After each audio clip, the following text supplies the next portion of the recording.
చూస్తున్నాం. దేశ రాజకీయ ముఖ చిత్రాన్ని మార్చే దిశగా కేంద్ర ప్రభుత్వం అడుగులు వేస్తుంది. పార్లమెంట్లో నియోజకవర్గాల పునర్విభజన, మహిళా రిజర్వేషన్ బిల్లులను ప్రవేశపెట్టేందుకు రంగం సిద్ధమైంది. ఈ నెల 16న కేంద్ర ప్రభుత్వం ఈ రెండు కీలక బిల్లులను పార్లమెంట్లో ప్రవేశపెట్టనుంది.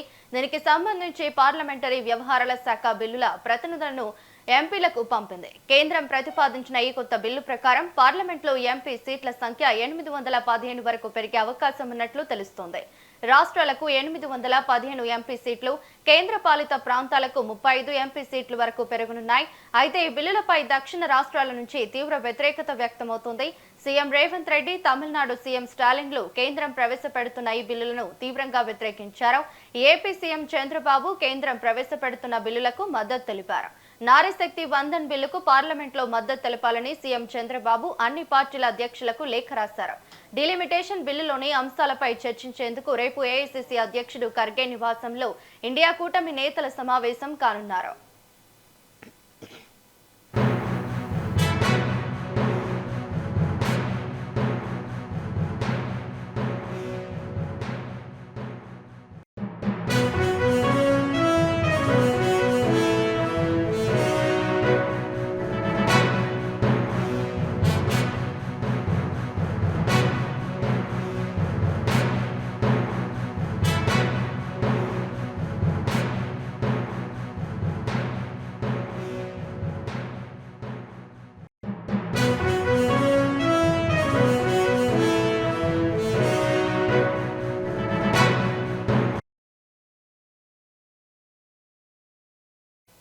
దేశ రాజకీయ ముఖ చిత్రాన్ని మార్చే దిశగా కేంద్ర ప్రభుత్వం అడుగులు వేస్తోంది. పార్లమెంట్లో నియోజకవర్గాల పునర్విభజన, మహిళా రిజర్వేషన్ బిల్లులను ప్రవేశపెట్టేందుకు రంగం సిద్ధమైంది. ఈ నెల 16న కేంద్ర ప్రభుత్వం ఈ రెండు కీలక బిల్లులను పార్లమెంట్లో ప్రవేశపెట్టనుంది. దీనికి సంబంధించి పార్లమెంటరీ వ్యవహారాల శాఖ బిల్లుల ప్రతులను ఎంపీలకు పంపింది.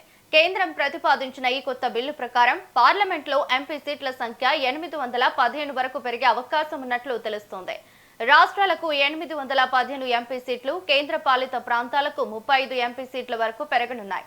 అయితే బిల్లులపై దక్షిణ రాష్ట్రాల నుంచి తీవ్ర వ్యతిరేకత వ్యక్తమవుతుంది. సీఎం రేవంత్ రెడ్డి, తమిళనాడు సీఎం స్టాలిన్లు కేంద్రం ప్రవేశపెడుతున్న బిల్లులను తీవ్రంగా వ్యతిరేకించారు. ఏపీ సీఎం చంద్రబాబు కేంద్రం ప్రవేశపెడుతున్న బిల్లులకు మద్దతు తెలిపారు. నారీశక్తి వందన్ బిల్లుకు పార్లమెంట్లో మద్దతు తెలపాలని సీఎం చంద్రబాబు అన్ని పార్టీల అధ్యక్షులకు లేఖ రాశారు. డిలిమిటేషన్ బిల్లులోని అంశాలపై చర్చించేందుకు రేపు ఏఐసీసీ అధ్యక్షుడు ఖర్గే నివాసంలో ఇండియా కూటమి నేతల సమావేశం కానున్నారు.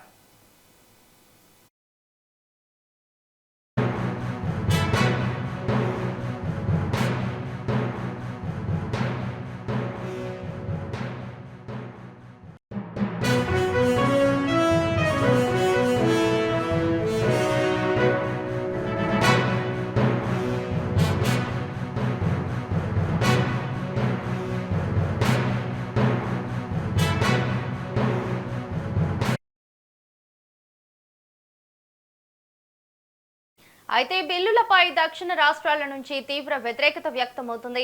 సీఎం రేవంత్ రెడ్డి, తమిళనాడు సీఎం స్టాలిన్లు కేంద్రం ప్రవేశపెడుతున్న బిల్లులను తీవ్రంగా వ్యతిరేకించారు.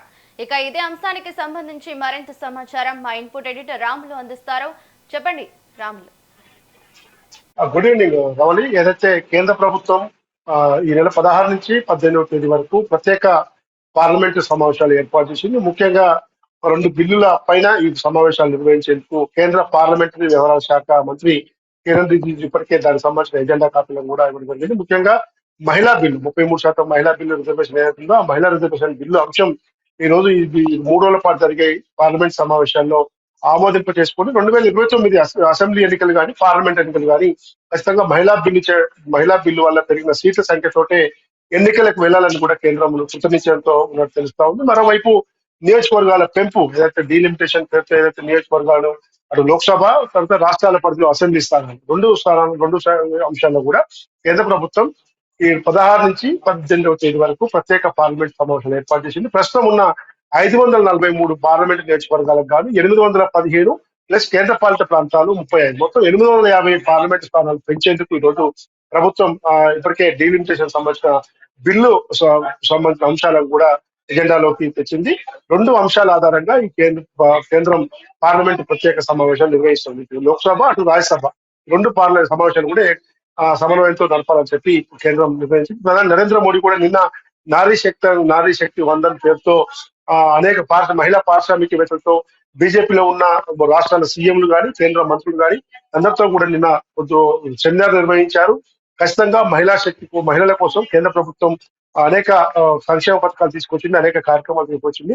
భవిష్యత్తులో రాజకీయాల్లో ఇంకా చట్టసభల్లో మహిళల ప్రాధాన్యత పెంచేందుకే ఈ మహిళా బిల్లు తీసుకొస్తున్నాము కాబట్టి అన్ని రాజకీయ పార్టీలు మనస్ఫూర్తిగా మద్దతు పలకాలని చెప్పి కూడా ఆయన కోరదు. కానీ ప్రధాన ప్రతిపక్షమైన కాంగ్రెస్, ఇతర ఇండి కూటమి నేతలు మాత్రం కొంతమంది దీన్ని తీవ్రంగా వ్యతిరేకిస్తున్నారు. ఇంత ఆగమేఘాల మీద మహిళా బిల్లు కానీ డీలిమిటేషన్ బిల్లు కానీ ఎందుకు తీసుకొస్తున్నారు?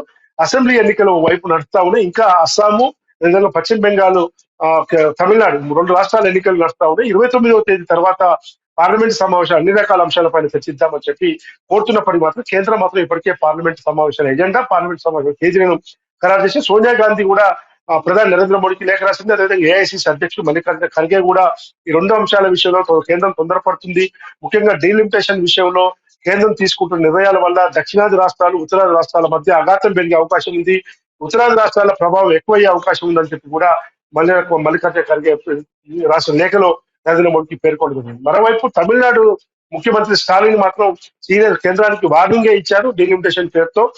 ఖచ్చితంగా ఇది రాజకీయ పబ్బం కోసం, ఉత్తరాది రాష్ట్రాల పెత్తనం కోసమే కేంద్రం ఈ రోజు తీసుకొస్తా ఉంది. ఎందుకంటే దక్షిణాది రాష్ట్రాల్లో బీజేపీ ప్రాబల్యము, బీజేపీ బలం ఎక్కడ లేదు. కేవలం యూపీ, ఇతర బీహారు, హర్యానా అలాంటి మహారాష్ట్ర అట్లాంటి రాష్ట్రాల్లోనే ఈ రోజు పెద్ద ఎత్తున వాళ్ళ సంఖ్య పెంచుకునేందుకు ప్రయత్నం చేస్తా ఉంది. ప్రస్తుతం యూపీలో 80 ఎంపీ స్థానాలు ఉంటే 50% సీట్లు పెడితే 120 స్థానాలకు పోతా ఉంది. కానీ ఇతర స్థానాల్లో మాత్రం తెలంగాణలో 17 స్థానాలకు సగం శాతం అంటే కేవలం 25-27% మాత్రమే, 27 స్థానాలు మాత్రమే అవుతుంది. కాబట్టి దీనివల్ల దక్షిణాది రాష్ట్రాలు ఎక్కువ నష్టపోతాయి, ఉత్తరాది రాష్ట్రాలు మాత్రం ఇంకా వాళ్ళ సంఖ్య పెరుగుతా ఉంది.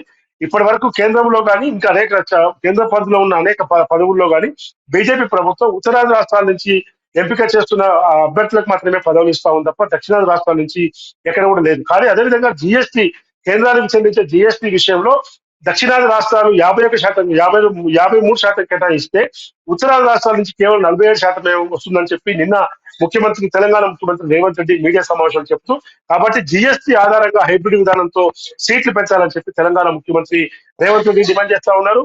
మరోవైపు తమిళనాడు సీఎం స్టాలిన్ కూడా నియోజకవర్గాల పెంపును వ్యతిరేకిస్తా ఉన్నారు. దీనికి అవసరమైతే మరోసారి దక్షిణాది రాష్ట్రాల సీఎంతో పాటు అన్ని ప్రతిపక్ష పార్టీ నేతలు ఆల్ పార్టీ మీటింగ్ కూడా పెట్టుకొని దీనిపైన కేంద్రం పైన పోరాడేందుకు ముందుకు పోతామని కూడా స్టాలిన్ వాళ్ళ మీడియాతో మాట్లాడుతూ చెప్పడం జరిగింది. ఈ నేపథ్యంలో తెలంగాణ సీఎం రేవంత్ రెడ్డి కూడా రేపు ఉదయం ఢిల్లీకి బయలుదేరి వెళ్ళి 3 రోజుల పాటు అక్కడే మకాం వేస్తా ఉన్నారు. రేపు మధ్యాహ్నం మల్లికార్జున ఖర్గే నివాసం ఏదైతే ఇండి కూటమి నేతల సమావేశం ఉందో ఆ కూటమి సమావేశంలో కూడా సీఎం రేవంత్ రెడ్డి పాల్గొంటారు. కానీ ఈ రోజు 131 రాజ్యాంగ సవరణ ద్వారా ఈ నియోజకవర్గాల పెంపును పెంచేందుకు కేంద్ర ప్రభుత్వం ముందుకొచ్చింది. దీనికి సంబంధించిన 2 బిల్లుల కాపీలను కూడా అన్ని పార్టీల ఎంపీలకి కేంద్ర పార్లమెంటరీ వ్యవహారాల శాఖ నుంచి ఇప్పటికే అందించడం జరిగింది ప్రతులను. మరోవైపు 55-81 సవరణ షరతులు కూడా జారీ చేయడం జరిగింది. అయితే 2011 జనాభా ప్రాతిపదికన సీట్ల పెంపు ఉంటుందా? ఇప్పటికే కేంద్ర ప్రభుత్వం 2026 మే నుంచి మొత్తం దేశవ్యాప్తంగా సెన్సస్ పేరుతో కులగణన, జనగణన చేస్తామని చెప్పింది. కానీ ఈ పరిస్థితుల్లో రేపు చేపట్టబోయే కులగణన, జనగణన మాత్రం దాన్ని సవరించే అవకాశం ఉంది, తీసేసే అవకాశం ఉంది. కేవలం 2011 జనాభా ఆధారంగానే ఈ సీట్ల పెంపుకు వెళ్లే అవకాశం ఉంది. కాబట్టి కేంద్ర ప్రభుత్వం మాత్రం ఖచ్చితంగా మహిళా బిల్లు 33% మహిళా బిల్లు రిజర్వేషన్ మహిళా బిల్లు విషయంలో కానీ, తర్వాత నియోజకవర్గాల పెంపు కానీ 2 బిల్లులను కూడా పార్లమెంట్ వచ్చే అవకాశం ఉంది. కానీ మహిళా బిల్లుపై మాత్రం ఖచ్చితంగా ఈ 3 రోజుల పాటు జరిగే పార్లమెంట్ సమావేశాలు ఆమోదింప చేసుకుని 2029 జరిగే పార్లమెంట్ ఎన్నికలు కానీ, అసెంబ్లీ ఎన్నికల్లో కానీ ఖచ్చితంగా ఎన్నికలు పెంచిన మహిళా బిల్లుతోటే ఎన్నికలు పోతాయని చెప్పి, డీలిమిటేషన్ ఏదైతే 2029లో మాత్రం కాదు, ఆ తర్వాత వచ్చే అసెంబ్లీ ఎన్నికలు కానీ పార్లమెంట్ సమావేశాలకు ఉంటుందని చెప్పి తెలుస్తోంది. కానీ ఈ రోజు అటు కేంద్రంలో ఉన్న ఎన్డీఏ భాగస్వామ్య పక్షాలకు, ఇటు ప్రతిపక్షంలో ఉన్న ఇండి కూటమి పక్షాలకు మాత్రం ఈ డీలిమిటేషన్ మహిళా బిల్లు వ్యవహారం మాత్రం రాజకీయ వేడి రగిలించిందని చెప్పి అనుకోవాలి. ముఖ్యంగా దక్షిణాది రాష్ట్రాల నుంచి ప్రతిపక్ష పార్టీలుగా ఉన్న అటు కేరళ సిపిఎం కానీ, తర్వాత తమిళనాడు స్టాలిన్ కానీ, తెలంగాణలో ముఖ్యమంత్రి రేవంత్ రెడ్డి వైపు వ్యతిరేకిస్తారు. కానీ పక్క రాష్ట్రం తెలుగు రాష్ట్రం మాత్రం ఎన్డీఏ కూటమిలో భాగస్వామిగా ఉన్న కీలకంగా వివరిస్తున్న చంద్రబాబు నాయుడు మాత్రం ఏపీ రాష్ట్రంలోని అన్ని పార్టీల అధినేతలకు, జనసేన పార్టీ పవన్ కళ్యాణ్ కు, బీజేపీ రాష్ట్ర అధ్యక్షుడికి, తర్వాత CPM, CPI, YSR Congress party, ఏదైనా కాంగ్రెస్ పార్టీ నేతలందరికీ కూడా ఆయన ఆ, రాతపూర్వకంగా లేఖ రాయడం జరిగింది. ఏదైతే మహిళా శక్తి బిల్లు ఏదైతే తీసుకొస్తున్నారో దానికి అందరూ కూడా మద్దతు పలకాలని చెప్పి కూడా ఆయన లేఖలో పేర్కొనడం జరిగింది. కేంద్రంలో కూడా ఇంకా మిగతా రాజకీయ పక్షాలతో కూడా చంద్రబాబు నాయుడు మాట్లాడే ప్రయత్నం చేస్తున్నారు. కాబట్టి కేంద్రంలోని నరేంద్ర మోడీ ప్రభుత్వం ఈ రోజు మహిళా బిల్లు 33% ఏదైతే ఉందో 33% రిజర్వేషన్ల బిల్లు ఆమోదింపజేసుకుంటామని చెప్పి గంటాపరంగా చెప్తున్నాడు. అదేవిధంగా నియోజకవర్గాల పెంపు బిల్లు కూడా తీసుకొస్తామని చెప్పి చెప్తున్నారు. ఇది ఓవరాల్ గా రేపు ఎల్లుండి 16వ తేదీ నుంచి ప్రత్యేక పార్లమెంట్ సమావేశాలు జరిగే ఈ రెండు బిల్లులపై చర్చ జరుగుతుందని చెప్పి తెలుస్తా ఉంది. Right, thank you Ramulu.